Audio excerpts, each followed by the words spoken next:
madumi, mabaho, at kinakailangan ng isalba mula sa tuluyang pagkasira. Ito ang masalimuot na sitwasyon ng Manila Bay. Dahil dito, pagpasok ng 2019, mismong si Pangulong Rodrigo Duterte na ang nag-utos na linisin ang naturang luok. You start cleaning the Manila Bay, and it will be, they will. Volunteers started their day early to clean shores along Manila Bay on Saturday. This group of friends even came all the way from San Mateo, Rizal to help with the bay's rehabilitation.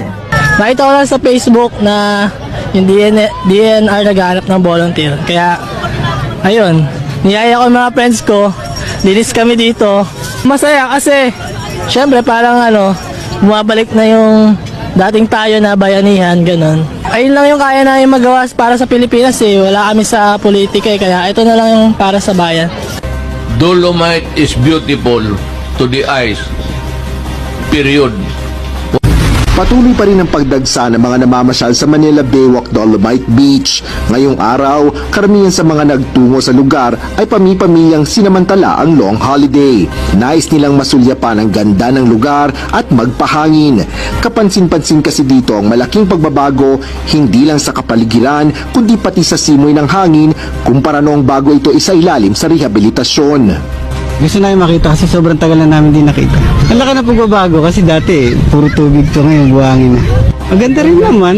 Gusto namin kasi makita kung ano talaga yung improvement niya kasi sabi nila maganda tapos wala na yung bad na amoy. So maganda siya, ang laki na improvement niya. Tapos yung amoy niya nawala yung like before. Dahil sa angking ganda ng Dolomite Beach sa Maynila, umabot pa sa mahigit 90,000 ang bilang ng mga namasyal sa lugar, bunsod ng pagdagsa ng mga tao, pinaigting ng mga otoridad ang seguridad sa loob at labas ng Dolomite Beach. Ayon sa Manila Police District, nagtalaga sila ng mahigit 50 tauhan katuwang ang marina at iba pang ahensya at lokal na pamahalaan ng lungsod ng Maynila. Bukod sa seguridad, mahigpit na ipinagbabawal sa loob ng beach area ang pagsisigarilyo, pagkain at pag-inom maliban sa tubig.